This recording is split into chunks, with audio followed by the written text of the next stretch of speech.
Let's say China. China. China. China. There are next door neighbors, and you can actually see Russia from land here in Alaska. You go over to China.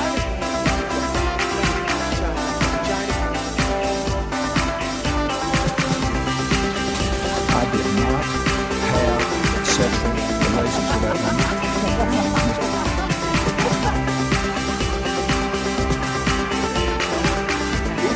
Trump's tweeting out insults to Angela Merkel. What's he doing?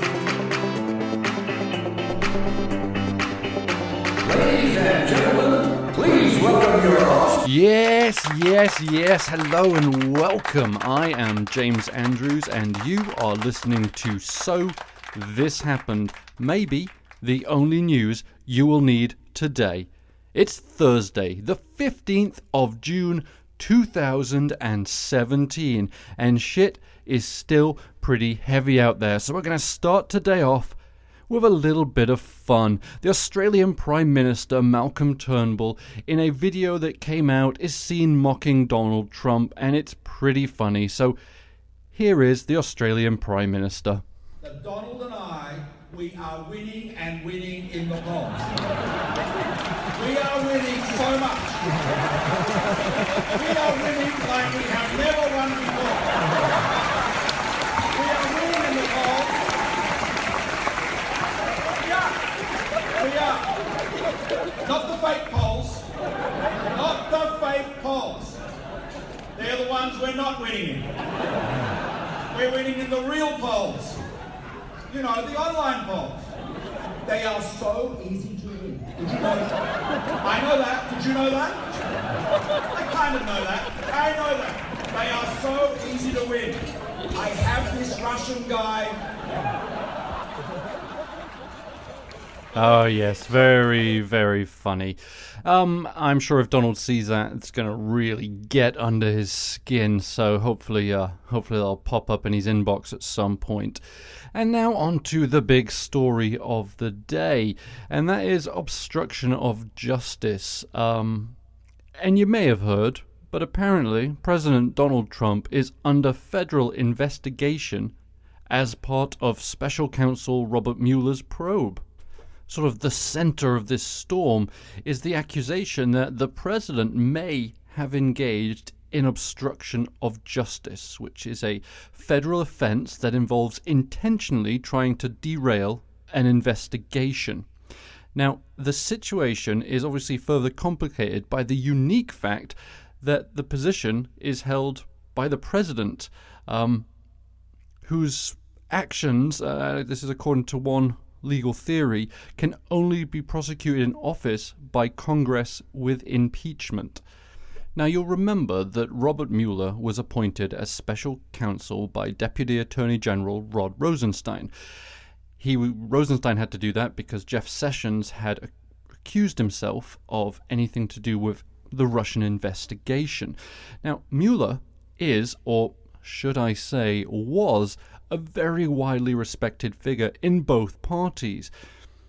There are people on the left and people on the right saying they really like Mueller, including Jeff Sessions in his testimony the other day. And here's a little snippet of what people have said about Robert Mueller. It must make him really smile when he hears it. It warms his heart, I suspect. Well, it's the first time I've had my phone light up last night right after 6 o'clock from my friends on both sides of the aisle. I was very impressed with this appointment. I think it basically shows that we can rise above any cloud that's thrown on us in Washington. Bob Mueller and I have certainly had differences of opinion, particularly with my concern of the government's authority to do surveillance on law-abiding Americans. But I do consider him to be a professional and an honorable man. He's a very good attorney. He's a very diligent person. He's a wonderful man, and I think he'll be a superior independent counsel. You've got to have somebody of integrity. I think Bob Mueller does have that. I've known him for years. I worked with him both when I was chairman and as ranking member of the Judiciary Committee. I think Bob Mueller is a good choice. I'm very confident that Bob Mueller will do the right thing here, follow the evidence wherever it may lead. There is mounting evidence of obstruction of justice and impropriety and illegality that preceded this administration, may have continued while it's in power. Well, it's like a breath of fresh air has come into this week-long saga, in that I think he is someone that has support on both sides of the aisle. You've heard barely a complaint about him, which is quite unique. I got to work with him some because he was in the middle of an investigation of terrorist recruitment in Minnesota of people who were trying to join al-Shabaab. I was really impressed by his work then, and I continue to be impressed by him. So there we are. Robert Mueller was met with bipartisan support. Everyone there said, yeah, he's a very honorable man. He'll do a good job.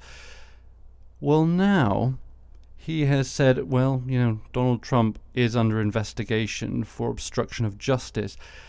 People are starting to change their tone a little bit. Started out with that idiot Hannity going on about it.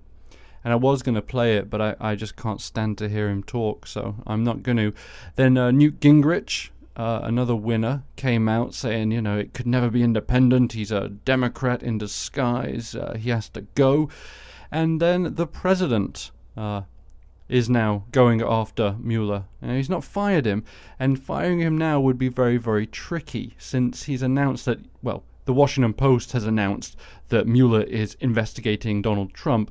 If Donald Trump were to go ahead and just fire Mueller right now, it would look fishy, to say the least. But Donald Trump has been attacking him on his favorite platform, Twitter. And to read a tweet, I rang Trump Vader earlier, and he's arriving now. So here he is. Let me just get him in. Come on, in you come, mate. Hello, how are you? How are you doing? Great. Okay, well, he's here. Trump Vader, how are you feeling today? You're pretty sad. I have to say, you gave a very nice speech yesterday about Scalise. Yeah, it's very sad. I know. We sent our love out to him.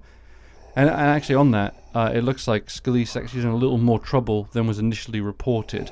We said yesterday he was shot in the hip, which was true. It looks like the bullet may have actually gone through and done some damage to some internal organs, and he's in critical condition now. So we're going to send even more good So This Happened vibes to Steve Scalise and his family. Yeah, I can... Trump Vader's looking at me like, huh? What? Yeah, I can do that, Trump Vader, because I'm a nice fucking person. Yeah? Alright, anyway, Trump Vader is going to read his tweet. So, ladies and gentlemen, Trump Vader. You are witnessing the single greatest witch hunt in American political history, led by some very bad and conflicted people. Make America great again. Whoa, so Trump Vader, you're essentially saying Mueller is a bad and conflicted person, is that... Oh, you're nodding. You're just admitting to that freely. Okay, so, yes. But I thought you liked Mueller. I thought he was a good guy. Didn't you say that once? No, you did. Oh, he's shaking his head. He did not. No, you don't. You've never liked Mueller. Okay. Are you guilty of it, though? He's shaking his head vigorously. Okay, well, fair play. All right, Lewiston, he was here. He read his tweet. He needs the round of applause. It is what he lives for. So, ladies and gentlemen, give a big round of applause to Trump Vader.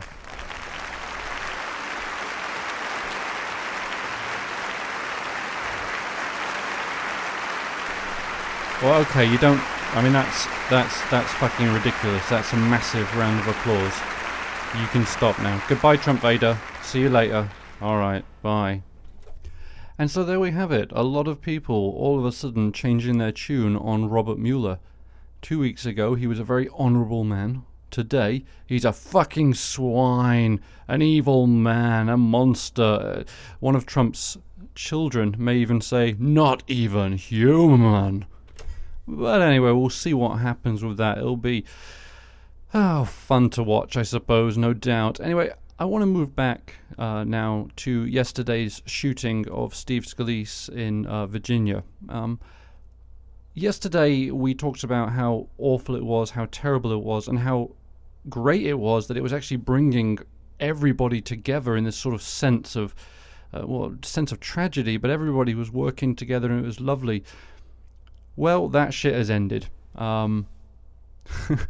Like that. Amazing. Now, the conservative media is going crazy about this, with reports of the first shots of the Civil War have been fired. And they really think that we are going to be in a civil war between left people and right people, and that yesterday the first shots were fired. And they are blaming so many things on what we already decided yesterday was a fucking insane person with a gun shooting people. But I'm just going to play you some clips of what these right-wing media types are saying about this, and it's in a different world to what I live. But here we go. Does free speech, does heated rhetoric, does the things that we've been hearing from the left ever since Donald Trump was elected president, does that lead to acts of violence? Does that lead to what we saw yesterday? Was this individual animated or motivated by what he heard from the others that opposed Donald Trump, including Bernie Sanders?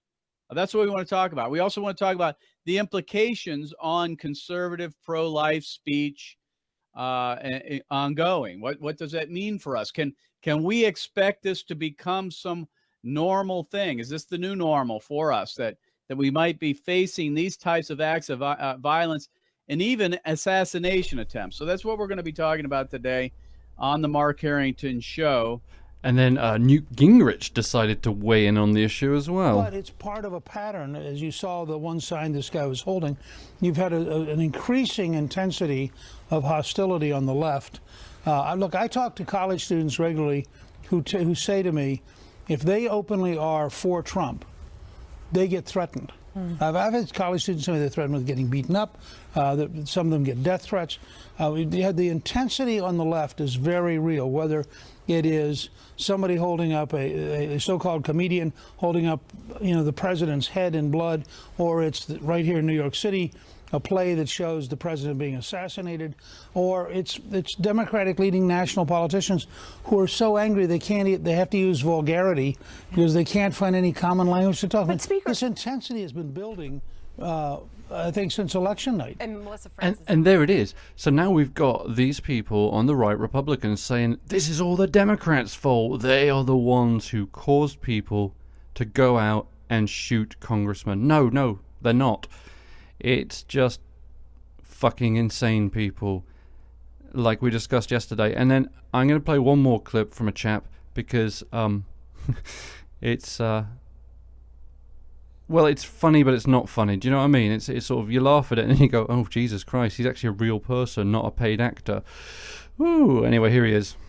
A firm believer in the Trump-Russia conspiracy theory. He was a huge fan of John Oliver, a huge fan of MSNBC, Ed Schultz, Rachel Maddow, Bill Maher, all of it on there, and Bernie Sanders. Lots of Bernie Sanders all over the place. Please go to my article. You guys can... Well, there you go. You heard it first on So This Happened. John Oliver, Ed Schultz, Rachel Maddow, Bill Maher, and Bernie Sanders are responsible for the shooting in Virginia yesterday.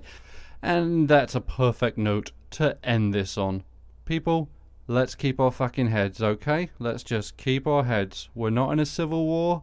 It was a fucking insane person with a gun who did a really bad and stupid thing, and that's what it was, okay? So, follow me on Twitter at So This Happened, and if you enjoy the podcast, subscribe and like on iTunes, Google Play, wherever else I am. Have a great evening, and I will chat with you tomorrow. Bye-bye. China.